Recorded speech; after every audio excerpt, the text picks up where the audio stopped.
armed. I'm standing here with Dana and Nathan. How are you guys doing? Great, how are you? Good. Excellent. So, did you guys vote today? The big question. Of course. Yes. You did? Of course. What was the issue that influenced you most in making your decision when you were voting today?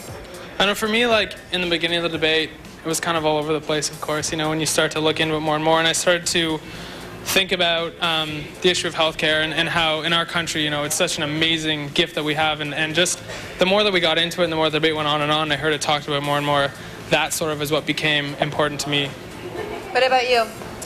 Well, obviously, I grew up in a household where both my parents were educators, you know, teachers growing up, so obviously that was, you know, a big deal for me and my household, so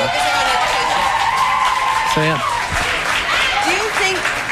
Do you think that the leaders have been engaging the youth in this election? Have they been paying attention to youth and youth issues? I definitely think that they try to, you know, as much as possible, because obviously we make up a huge portion of the population, but we both have kind of found, like, going through high school and that kind of thing, that we feel like there could be a lot more of education to us, teaching us about this right that we have and this ability to vote and why we should vote and the different parties and everything like that. And I feel like in years to come it would be awesome, you know, if that could be pushed up in the education system, just because it is so important.